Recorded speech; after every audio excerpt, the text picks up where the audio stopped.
Bonjour, cette capsule concerne les fonctions logarithmiques. Commençons par définir ce que c'est qu'une fonction logarithmique. C'est une expression de la forme y égale f de x égale log en base b de x, où la base est un nombre réel, est plus grande que 0 et différente de 1. Dans l'expression y égale log en base b de x, le y est l'exposant, le b est la base, et le x est l'argument ou on peut aussi dire la puissance. Un petit rappel. Lorsque la base n'est pas indiquée, c'est qu'elle vaut 10.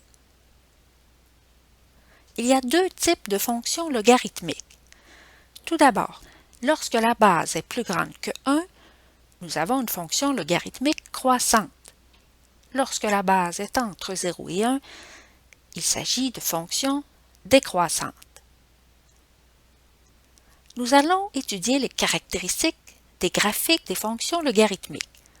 Commençons par les cas où la base est entre 0 et 1.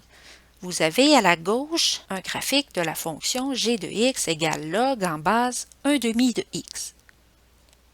Si l'on étudie ce graphique, on s'aperçoit que les x qui sont utilisés sont uniquement ceux qui sont supérieurs à 0. Il n'y a aucun x négatif qui font partie de la fonction. Il n'y a pas non plus de x égale 0 qui fait partie de la fonction. Le domaine est donc l'intervalle de 0 exclu à l'infini. L'image. Tous les y des réels sont utilisés, autant les négatifs que les positifs. L'image est donc R. L'ordonnée à l'origine est la valeur du y lorsque le x vaut 0. Dans notre cas, la courbe ne croise jamais l'axe des y. Il n'y aura pas d'ordonnée à l'origine. En ce qui concerne le 0 ou abscisse à l'origine, ici, la courbe coupe l'axe des x au point de coordonnées 1, 0. Le 0 est donc x égale 1. La fonction est décroissante sur l'intervalle qui va de 0 exclu à l'infini. Il n'y a aucun extrémum. La courbe monte autant qu'on veut vers le haut et elle descend autant qu'on veut. On ne peut donc pas trouver de valeur la plus grande ou de valeur la plus petite. Si on s'éloigne de l'origine du plan cartésien, en montant, on se rend compte que plus le y devient grand, plus la courbe se rapproche de l'axe des y. En fait, la distance entre la courbe et l'axe des y devient de plus en plus petite. Cela veut dire que la droite qui constitue l'axe des ordonnées, l'axe des y, est une asymptote à la courbe. L'équation de l'axe des y est donnée par x égale 0. Notre fonction est positive sur l'intervalle qui va de 0 exclu jusqu'à 1 exclu et elle est négative de 1 exclu à l'infini. Observons maintenant le cas où la base est plus grande que 1. Nous avons à droite le graphique de la fonction f de x égale log en base 2 de x. Seuls les x qui sont supérieurs à 0 sont utilisés. Le domaine est donc l'intervalle de 0 exclu jusqu'à l'infini. Pour l'image, on se rend compte que tous les y sont utilisés. L'image est donc R. Il n'y a pas de point de rencontre entre la courbe et l'axe des y. Il n'y a donc aucune ordonnée à l'origine. L'abscisse à l'origine est x égale 1, car le point de rencontre de la courbe avec l'axe des x est le point 1, 0. La fonction est croissante sur l'intervalle qui va de 0 exclu à l'infini. Il n'y a pas d'extrémum, aucun maximum, aucun minimum. En ce qui concerne l'asymptote, on se rend compte que plus on descend en suivant l'axe des y et en s'éloignant de l'origine du plan cartésien, plus la distance entre la courbe de la fonction et l'axe des y diminue. L'axe des y est donc l'asymptote à la courbe. Son équation est x égale 0. Finalement, pour le signe de cette fonction, entre 0 exclu et 1 exclu, la fonction est négative et elle sera positive de 1 exclu à l'infini.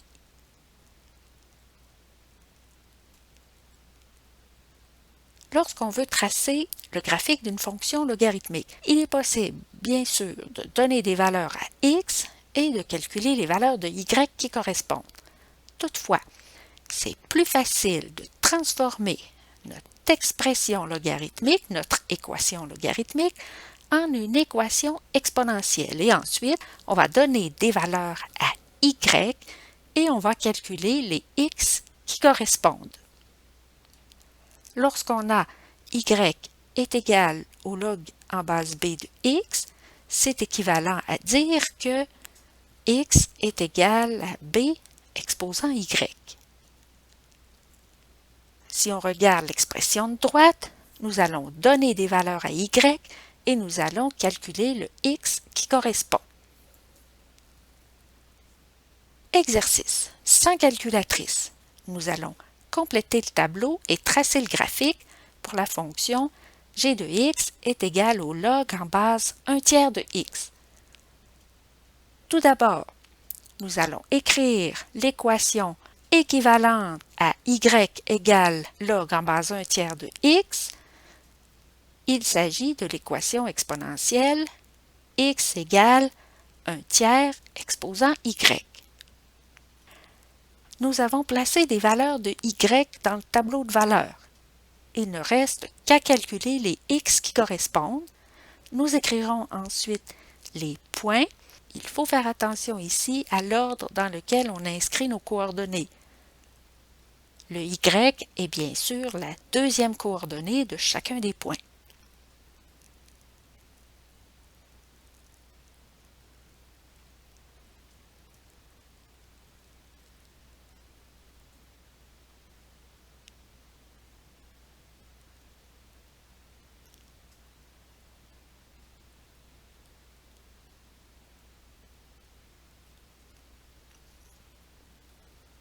Nous allons maintenant parler de fonctions réciproques. Y est égal à f de x égale log en base b de x est la fonction réciproque de la fonction exponentielle y égale b exposant x. La réciproque d'une fonction, c'est la courbe qu'on obtient lorsqu'on intervertit, lorsqu'on permute toutes les coordonnées des points de la courbe de la fonction décrite par y égale f de x. Autrement dit, on remplace le x par y, on remplace le y par x. Lorsqu'on veut trouver la réciproque de la fonction y égale f de x égale b exposant x, on commence par isoler le x. Le x est l'exposant qu'il faut donner à la base b pour obtenir y. X est donc le logarithme en base b de y. Ensuite, on remplace le y par x et le x par y. Et on obtient y égale au log en base b de x. Nous allons représenter sur un même graphique les fonctions f de x égale 2 exposant x et g de x égale log en base 2 de x. Nous vous présentons les tableaux ici. Il est à remarquer, par exemple, pour la première ligne de nos deux tableaux, que pour la fonction f de x, lorsque x égale moins 2, le y vaut 1/4. Si on va dans le tableau de droite, lorsque le x vaut 1/4, le y de la fonction g de x vaut moins 2. On a donc interverti le x et le y pour la fonction g de x par rapport à la fonction f de x. Observons le graphique de ces deux fonctions. La courbe en bleu est celle de f de x et la courbe en rouge est celle de g de x. On s'aperçoit que la courbe en bleu et la courbe en rouge sont symétriques par rapport à la ligne pointillée verte.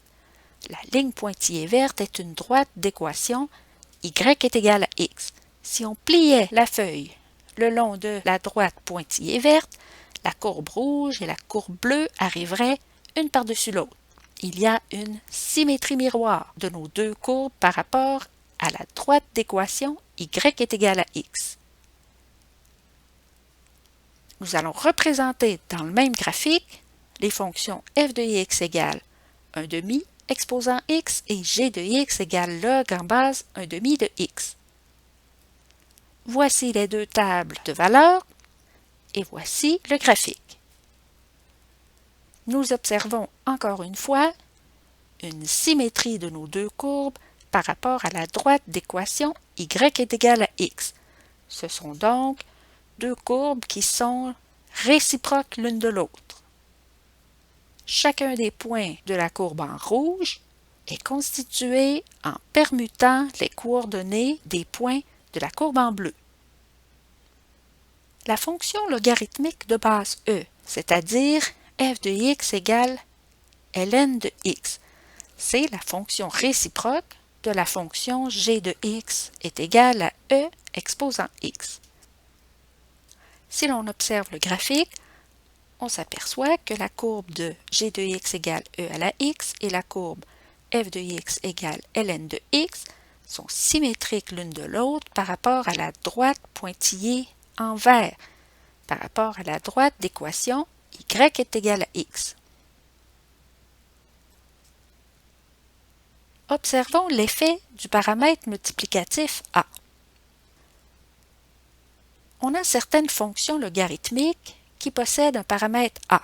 Elles ont alors la forme y égale g de x égale a fois log en base b de x, où a appartient au réel. Si a est différent de 0, on va obtenir la courbe de g de x en multipliant les images de la courbe de la fonction f de x égale log b de x par la valeur a. Un exemple, on a f de x égale 2 exposant x. On veut obtenir la courbe de h de x qui est égale à moins 1/2 fois 2 exposant x en multipliant par moins 1/2 toutes les images de la courbe de f de x égale 2 à la x. On a dans la colonne f de x égale 2 exposant x les valeurs de y obtenues. Ces valeurs sont en bleu. Pour obtenir les images pour la fonction h de x, nous allons multiplier ces nombres en bleu par a, qui vaut ici moins 1/2. Donc, h de moins 2 est obtenu en faisant moins 1/2 fois f de moins 2, donc moins 1/2 fois 1/4 qui donne moins 1/8. h de moins 1 est obtenu en faisant moins 1/2 fois 1/2 qui donne moins 1/4. h de 0 est égal à moins 1/2 fois 1 qui donne moins 1/2. h de 1 est obtenu en faisant moins 1/2 fois 2 qui vaut moins 1. Et finalement, h de 2 est obtenu en faisant moins 1/2 fois 4 qui donne moins 2. On trace le graphique de la fonction h de x.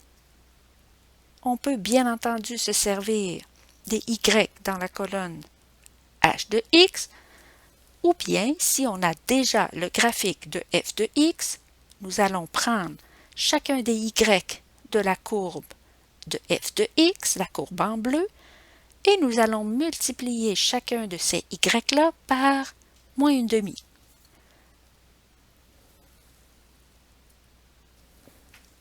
Ainsi, pour le point de coordonnées 2, 4, 4 fois moins 1/2 donne moins 2, on obtient ainsi le point 2, moins 2 pour la fonction h de x. Pour le point 1, 2, on prend 2, le y, on multiplie par moins 1/2 et on obtient moins 1, ce qui nous donne le point correspondant 1 moins 1 pour la fonction h de x. Ainsi, il est très rapide et très facile de parvenir à dessiner la courbe de la fonction h de x. Les effets du paramètre multiplicatif a sont les mêmes que pour la fonction exponentielle. Pour le graphique de gauche, la fonction dont la ligne est pointillée est f de x égale log en base 2 de x. La fonction g de x est égale à 3 log en base 2 de x. Le paramètre multiplicatif est 3.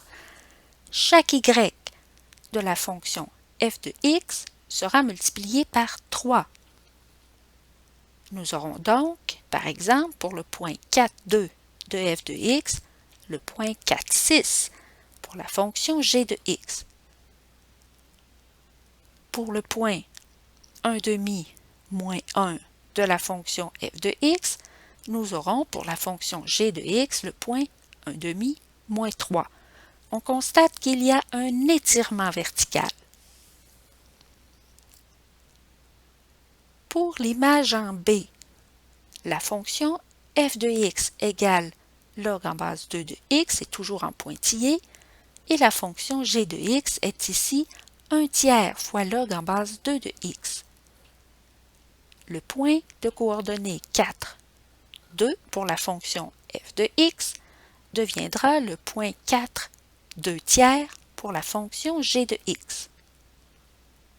Le point de coordonnées 1 demi moins 1 pour la fonction f de x deviendra le point de coordonnées 1 demi moins 1/3 pour la fonction g de x. Il y a une compression verticale de la fonction g de x par rapport à la fonction f de x, parce que tous les y de f de x sont divisés par 3 pour former les y de g de x. En C, nous avons f de x égale log en base 2 de x et g de x égale moins log en base 2 de x. Tous les y de la fonction g de x sont formés en multipliant les y de la fonction f de x par moins 1. Il n'y a donc ni compression ni étirement, mais un renversement, une symétrie par rapport à l'axe des x. Observons l'exemple D. Nous avons toujours la fonction f de x égale log en base 2 de x et la fonction de g de x est moins 3 fois log en base 2 de x. Chaque y de la fonction f de x est multiplié par moins 3. Le point 4, 2 pour la fonction f de x donnera le point 4, moins 6 pour la fonction g de x. Le point 1 demi moins 1 de la fonction f de x deviendra le point 1 demi 3 de la fonction g de x. On s'aperçoit qu'il y a un étirement de la fonction g de x par rapport à la fonction f de x. Non seulement il y a un étirement, mais il y a aussi un renversement, une symétrie par rapport à l'axe des x. Cette symétrie par rapport à l'axe des x est causée par le 3 qui est négatif. Exemple E, nous avons comme fonction g de x moins 1/3 log en base 2 de x. Donc, tous les y de la fonction f de x seront multipliés par moins 1/3.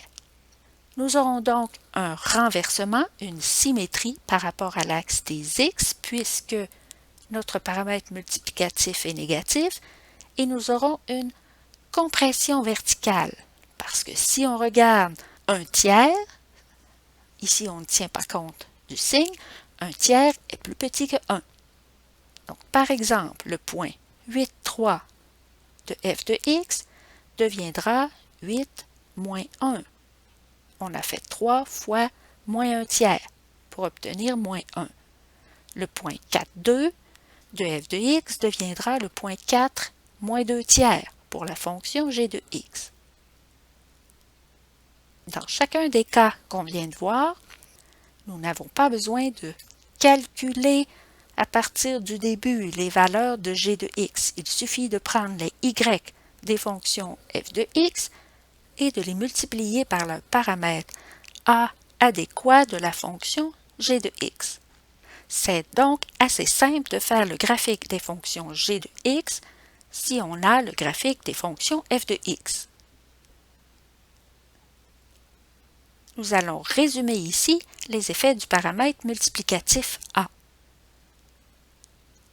Si a est plus grand que 1, nous allons avoir une courbe qui va être étirée verticalement. Si le a est entre 0 et 1, la courbe va être compressée verticalement.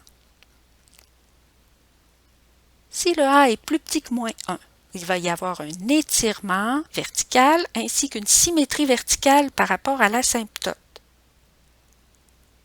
Si le a est plus grand que moins 1 et plus petit que 0, il y aura compression verticale ainsi qu'une symétrie verticale par rapport à l'asymptote.